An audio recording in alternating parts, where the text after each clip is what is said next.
Hello, everyone.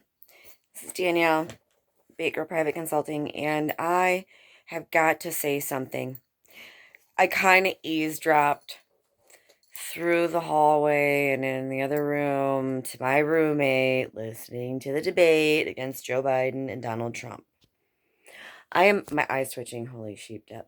Okay, so I am aware that I have made statements that I would be willing to run for president because both of our candidates right now are totally not impressing me.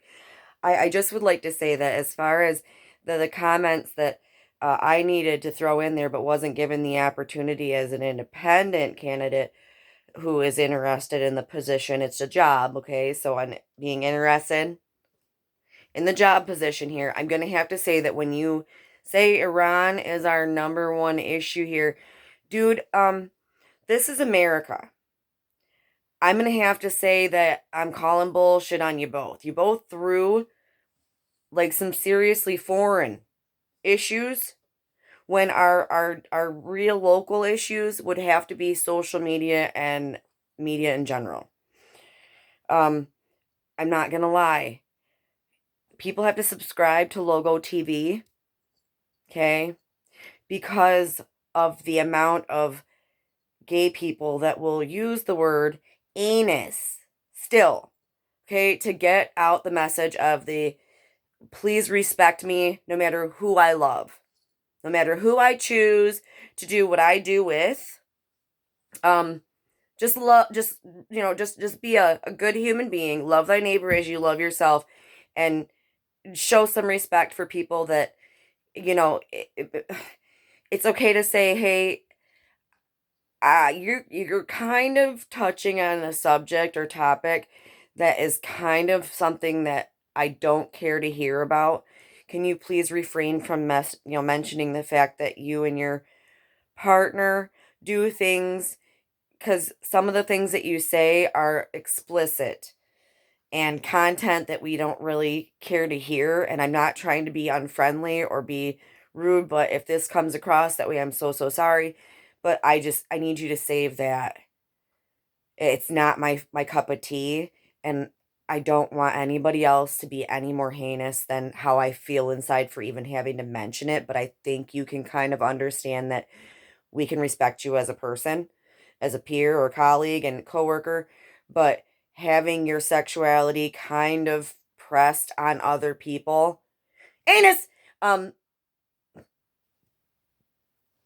yeah, that kind of stuff that we're seeing all over social media, that kind of stuff. When we've got people that are projecting a very adult content, part of the adult world and American society, you dirty suckers. It's okay. I'm a Marx fan myself. Anarchy discusses the fetishes of the people, and I would just have to say that our biggest fetish is being treated with respect.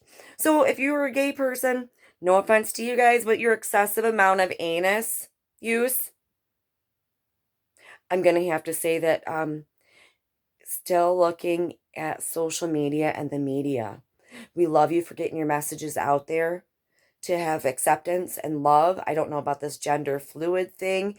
There's a huge difference between knowing that you're a good looking man and a good looking woman versus wanting to chop off your appendages and change yourself. Because even if you feel like you're the most unattractive man in the world, no offense, but I think you're being very close minded because you just haven't gotten yourself out there as yourself the right way. And having to change who you are on the outside to find, you know, or on the inside. I'm sorry, I can't see people not loving the skin that they're in for who they are in today's world when there's so many people out in the world. And our biggest concern, if you want me to be honest with you, is going to be the media and social media. They hurt us, and at the same time, they scar us. The excessive anus that's out there kind of puts you guys at my top 10. That's why I support Logo TV. If you are a person who is okay with acceptance and want to teach acceptance and want to show your love and care and respect, please boost the ratings for that show because I want people to feel like they can relate to somebody. And sometimes RuPaul's Drag Race and stuff like that, it does put that relatable person out there. for us to sit here and say that another country honestly gives two squirts about us. It's about trade then. That would be an economic kind of situation there. Completely different than who's going to blow us up. What are they going to do? Get mad because we're not giving TB for other bungholes? Oh, if we're not giving them medical supplies and things like that for their people, versus it being like, here, terrorists, we're going to give you a whole case full of nukes and shit. We're not worried about somebody else's needs and wants when it comes to trading. That's their own company or their own country's inability to provide for their staff and their peoples. We have a different desire, that we have different needs and wants here. And I would have to say that it's our children's ability to know that grown-ups get frustrated and can't find the right words. So profanity, vulgarity, it flies out there. But when it's people from childhood to adulthood trying to be accepted, the hate made a lot of people appear like they were the terrorists.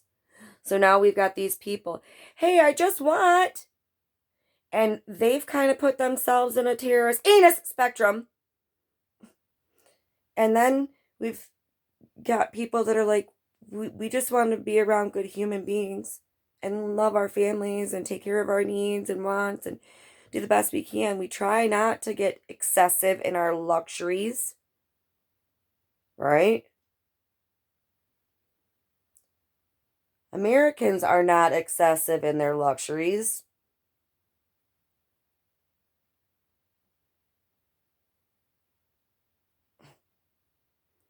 This is Danielle with Bait Girl Private Consulting. I did say as an independent person, I'd be willing to take the job to look and see what the heck these suckers have had going on in the White House all these years. I will be providing and handpicking my staff. So if people would like to think that I'm going to come in there ill-equipped, I'm just not going to stick with... It's like walking through the brush and having a bunch of burrs stuck on your socks. Do you keep the burrs on your socks while you proceed to walk through your house and go sit on your couch and go sit on the toilet and then go do your laundry and then go cook dinner, and then when you go to bed, you just take those burrs and you kind of just toss them on the corner of the floor? Go and throw them in the washing machine. They're still stuck on your socks. No, we don't. We stop. We take the time. Every single one of them.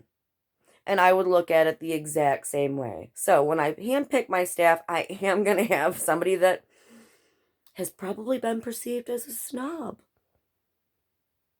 Snotty.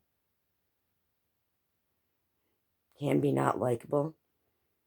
Probably has had some issues with drugs and alcohol and woo-woo in their whole lives at some point. I'm pretty sure it's going to be on my staff. And it's all right. I have been known to make a party. So if that's the case, we still have time to vote. Bait Girl Private Consulting, Danielle Smith. Feel free to put that on your mail-in ballots, and let's see what happens about making America a little more a place we can be proud of.